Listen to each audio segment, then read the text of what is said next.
Hey guys, Sleepy Reader here. I thought I'd look at some of the stack of recent comics I've got just purely from the point of view of color. I'm not quite sure what I'm going to say about color.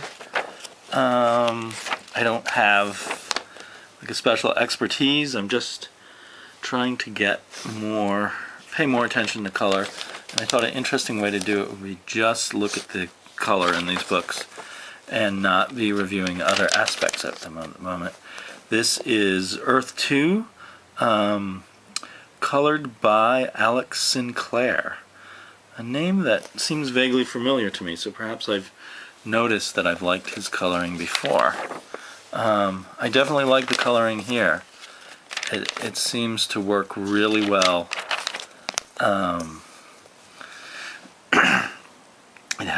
It helps aids the artwork pop out for me. You know, even with the grays and the muck, it has an appealing quality. Yeah, I really like the color here. Not sure what else to say. It works well with the art, doesn't cover up the art. Makes me want to read this issue. I haven't had a chance to read it yet, but it looks really cool. The artwork is cool to begin with, so it adds to the coolness. We get kind of a different tone in different places. Kind of back and forth, I guess, between these two different places. One that's all blue and one that has this kind of brownish gray quality, but has the superheroes popping out of it. So Alex Sinclair seems to be doing an excellent job. Excuse me. There's a very nice cover too, with a kind of green versus gray quality, which makes the green look like it's winning.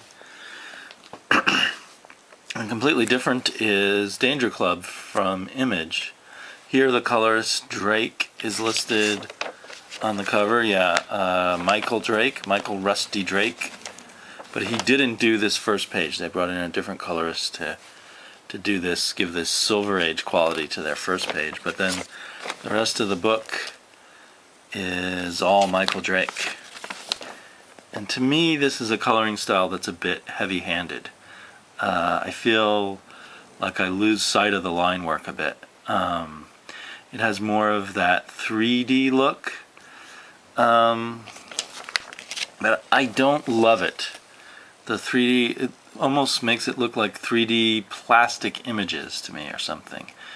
Like, I don't know, there's a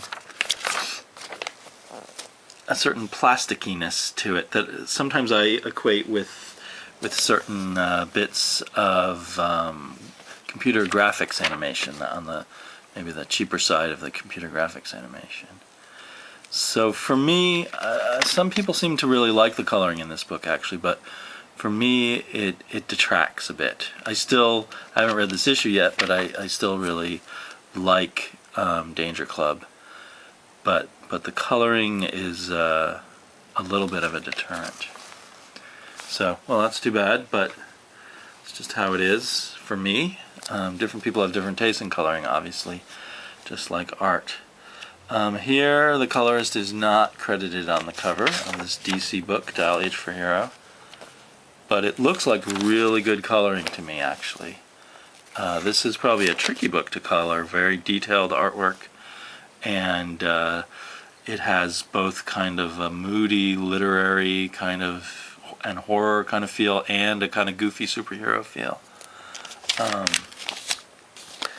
And this is something that often I find comics trip over, is kind of nighttime scenes that become too dark. But here I feel like the colorist strikes just the right tone. We got a lot of dark background that gives us a nighttime feel, but we've also got fun colors that kind of pop. The color really helps your eye move through all these kind of somewhat scratchy images in terms of the art style.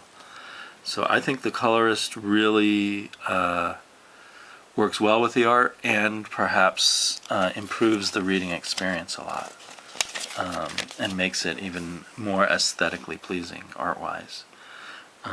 I haven't read this issue, but I'm not. Oh no, I have read this issue, but I'm not going to say anything about the quality of the story or anything at the moment. But the color, this is really good coloring. So who's the colorist here? I don't think the credits are at the front. I kind of wish DC would put the colorist as one of the cover credits. In the back here, where we have the credits, we see the colorists are Tanya and Richard Houry. So maybe a couple working together. That's interesting. It's a very unified look, and they do a great job. So let's see here. I hope the battery on my camera's not going to run out. Here's Revival, another Image book. I haven't read this at all. I picked up the first 2 issues after hearing a lot of people talk about it. The coloring is effective. It doesn't cover up the art, and it seems to change the mood depending on the page and what's going on. But I can't say I love it. It's something in the, I don't know how to talk about color palettes or color choices. Something in just the choices in these colors are less appealing than I like this page a lot better, but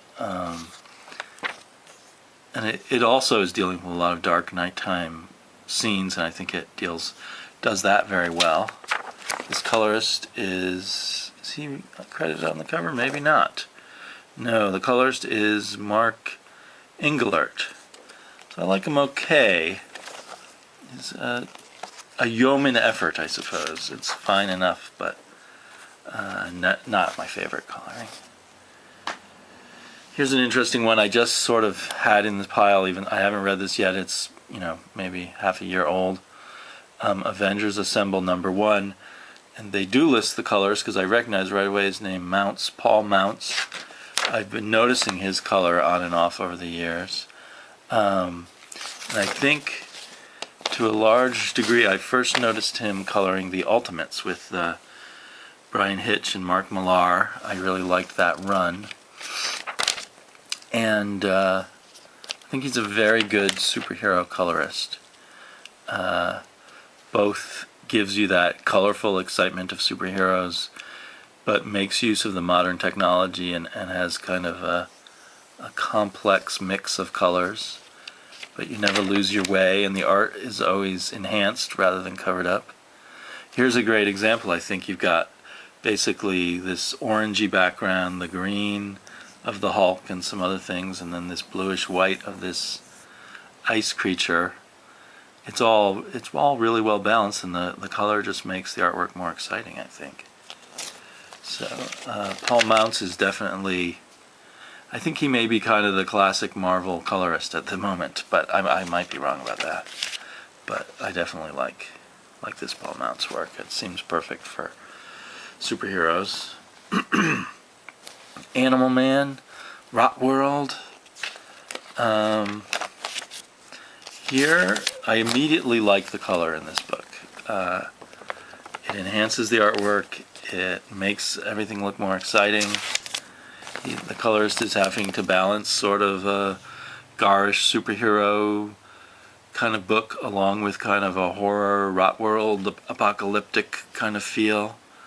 And it really works well. And then I have read this one, and some pages are done by a different artist. They're these pages. They're almost a month earlier, following Buddy Baker, Animal Man's family's adventures, and the tone is different. The coloring is different. It's the same colorist, but you immediately know you're somewhere different. Here, if you can see the 2 pages side by side, we're in the past and then in the present. It's a very different world, the sort of superhero apocalyptic world of Buddy Baker, and the slightly more subdued but still very strongly colored world of his more mundane family.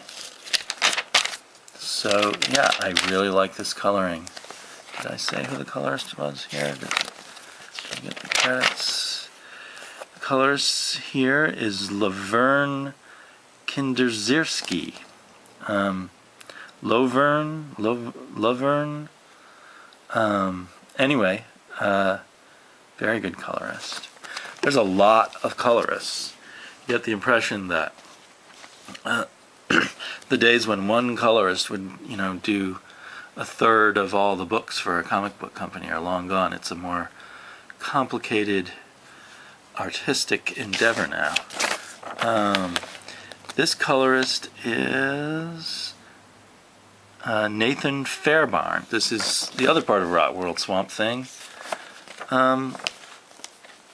It's similar to the Animal Man coloring, but somehow it doesn't seem quite as strong to me. These are snap judgments and very subjective.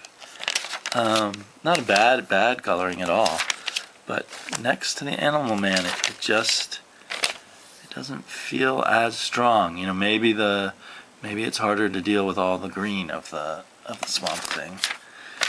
There's some nice pages, a very nice artwork, pretty well colored, but somehow just, I don't know.